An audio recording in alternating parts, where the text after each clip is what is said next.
This content creator right here, Supreme Tings, I was tagged in this post that she did. It says, the racist reason why America can't compete with China. The reason, white capitalism's disdain for actual work. China dominates the global economy because it embraces what America fears most, real labor. While the West chases branding and financial bubbles, China built an entire empire on actual production. And now their rise exposes a fatal flaw in white capitalism's disdain for work. For centuries, white economic elites have structured society around avoiding labor, while extracting it from others. Enslaved Africans built the global South's wealth, while European aristocrats and plantation owners positioned themselves as gentlemen, a tradition that frames manual labor as racially inferior.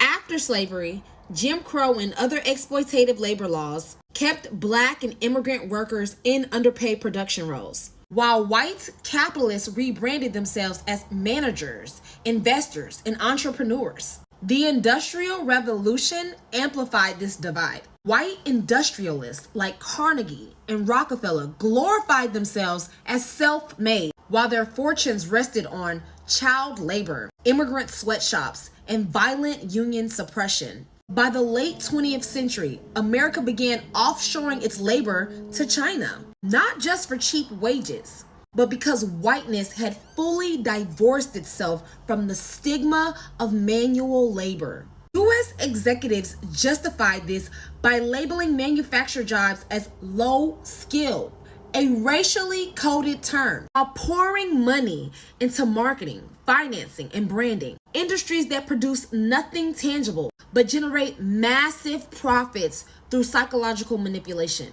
Meanwhile, China weaponizes America's labor aversion. They built the world's most efficient manufacturing base, not just by making goods, but by mastering supply chains, infrastructure, and real productivity. Now China controls 80% of global solar paneling, 70% of lithium refining, 50% of shipbuilding, while the U.S. economy relies on inflating stock value, branding hollow luxuries, and predatory gig work. Now, what is the result?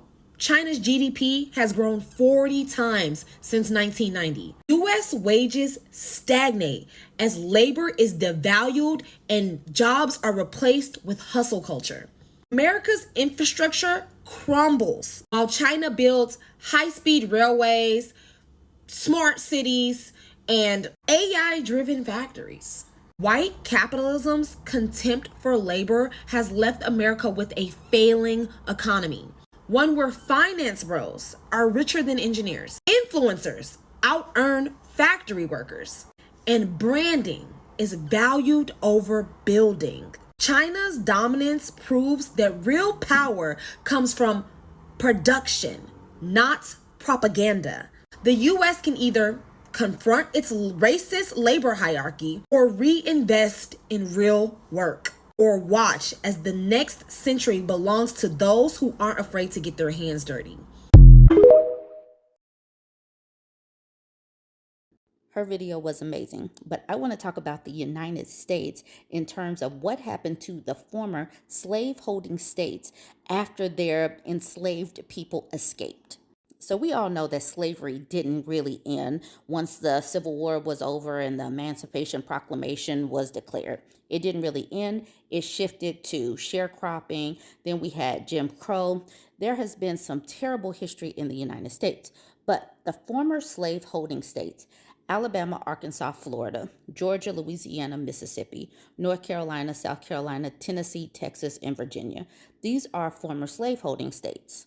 And ironically, once most of their former slaves or the descendants of slaves escaped during the Great Migration, many of these states they did, because they didn't have that free labor that their economies were based on. So during the Great Migration, states in the Deep South like Mississippi, Alabama, Arkansas, and Louisiana experienced the largest population losses as African Americans migrated north and west. Additionally, other southern states like Georgia, North Carolina, and South Carolina also saw a significant out-migration. The Great Migration was a big chunk of time. It spanned several decades in the United States. That's when Black folks were leaving the South to go north and west. And it was driven by Jim Crow. It was definitely driven by factors like violence, lynching, all of the terrible things that came in the aftermath of Jim Crow. Because supposedly Black folks were free, but some people really didn't like that freedom. They didn't like the fact that they had to pay these people or were supposed to be paying these people. So they drove them out. So at first, Black folks were walking away. They were jumping on trains when they could. But what sped it up, what sped up Black people leaving was the Model T, the Ford Model T going into aftermarket. Because obviously, when Ford put out this first car, it was expensive.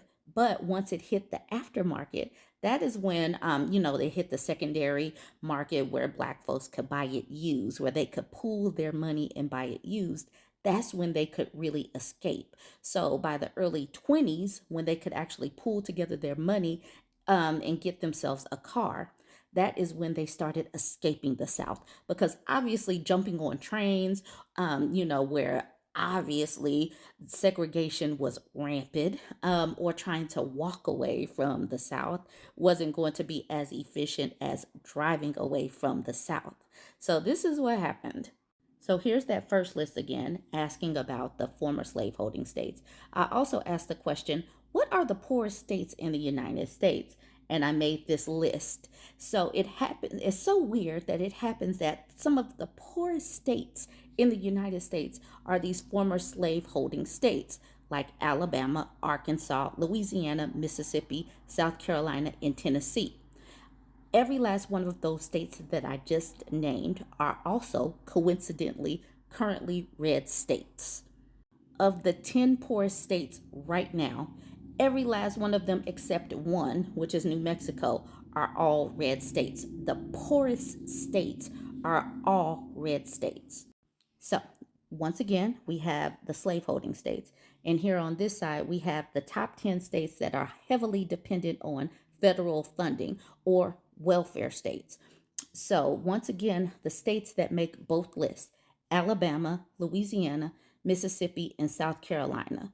All of those states still red states. And all of these states, except New Mexico, are all welfare dependent states because they are poor. They do not do well because they do not have their former slaves, their former descendants of slaves to be there to do that exploitative labor. So I've already talked about the Great Migration, where Black folks were like, peace out. I am getting out of this terrible, abusive relationship with these states. I am leaving these states. So obviously, all of these states that are in the deep South, where violence and lynching were rampant, and that is not to say that there were not lynchings up in the northern states, because yes, this whole country is built on racism and sexism. But where obviously you're going to see the biggest out migrations are out of these slave holding states or all of these states in the South, because even some of these southern states that were not slave holding were still quite racist and still participated in Jim Crow segregation. So those states where it had the greatest amount of out migration: Alabama, Arkansas, Louisiana, Mississippi, South Carolina, and North Carolina. So, going back to what that woman was saying, these states can't compete where they don't have cheap labor. And that's the reason why America has always been offshoring their labor to places where they can exploit. This is also why a lot of women, because women were an exploited group, that's another reason why women are escaping the patriarchy or breaking the bonds of these marriages where they are being exploited. A lot of this white capitalism goes hand in hand with the patriarchy. And, it all is based on oppression and privileged people trying to dominate folks that they deemed as lesser. Hopefully you got something out of this, but this is just how history is repeating itself, and it's just repeat is outsourcing, is going to other places and dominating. We got some rights here. Black folks got some rights here. Women got some rights here. Other non-white demographics got rights here. So what did we do? We went to other countries to dominate those countries to take their time, energy, and resources and oppress those people. And we're using capitalism to do it. But like she said in her video, China is doing it better because what they do, instead of having a disdain for work, they're actually producing actual work. And it's not built on bubbles, it's not built on middle management, it's not built on fluffing up the markets with speculation. All right, y'all. Let me know what you think about all of this put together. Don't forget to like, comment, and share. Something else that I was just thinking about as I was posting those other videos and stitching them together. The PP bro phenomenon is just like how America is going out to tap other countries for resources. As women got rights, as women were demanding their freedoms and everything, they were leaving marriages that were not suiting them. And so the men, they're having to go out and conquer other women. So that is exactly what they're doing. It's all about domination of groups that people, whatever group that person is, feels is lower than them and can be dominated. All of this is just a spectrum of privilege and dominance. All right, y'all. Yeah, it was just a little aside that popped into my brain as I was stitching this together. So we got a little PS right here. Let me know what you think about that.